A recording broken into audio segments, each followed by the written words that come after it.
If you're a nature buff, chances are you've heard of Cadillac Mountain in Acadia National Park. Between October and March, it's the first place the sun's light touches when it rises on the East Coast. But to see that sunrise, you've got to be prepared. So we just got to the top. The sun rises here on Mount Desert Island at about 5:30. And there's quite a few people here despite how early it is. I'm pretty surprised, but I'm excited.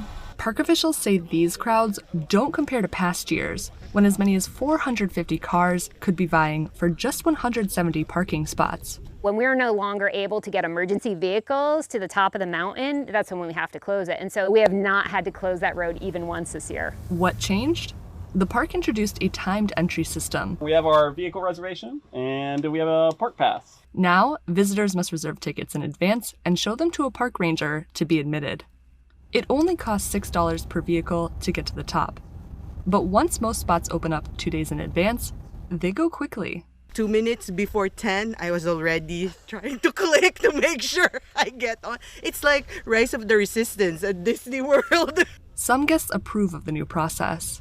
It is not overcrowding, and you are not spreading germs, and you are not at the same time harming the ecosystem of that park. But others aren't on board. Parks in the U.S. are renowned across the world for their spectacular nature and just the spirit of them, which is why it's hard to take all this regimentation of, the passes, the reservations, and all of that. More changes like this are coming because national park visitation is surging.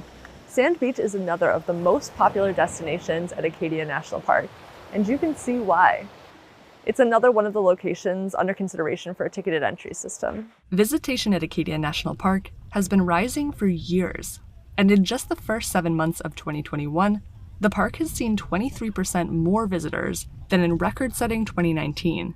We saw people come to national parks because it was one of the few places that people felt safe being outdoors with their family, with their friends, dealing with issues of isolation and uncertainty.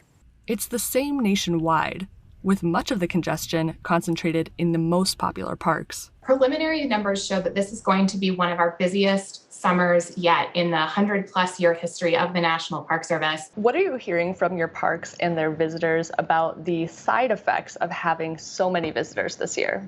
It can be a challenge for people who've planned a trip and have their hearts set on being somewhere and not being able to get in because a place is full at 8 o'clock in the morning.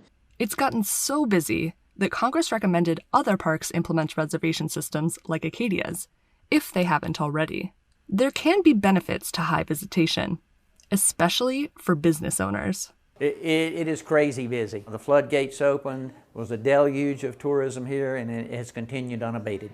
People had a tough year in 2020, so this has gone a long way to help people recapture some of that revenue that they lost back then. Acadia bike and coastal kayaking tours, ranger bike tours have been tremendously popular this year. My name is Nikki. We're really excited to have you all coming on the carriage roads with us today. We're going to stop and talk, hopefully have some good conversations. Ranger tours offer more than just sightseeing. They give park staff a chance to teach visitors about the future. Has anyone been to Zion? And you've seen the bus systems there. I wouldn't be surprised if that's what happened here. It would make a lot of your experiences a lot better if you weren't spending your whole time looking for a parking spot, and fighting those crowds. So change is always happening, and it's important to kind of go with it and see how we can adapt to those changes instead of fighting them so much. Sometimes they're for the better. For Cheddar News, I'm Chloe Aiello.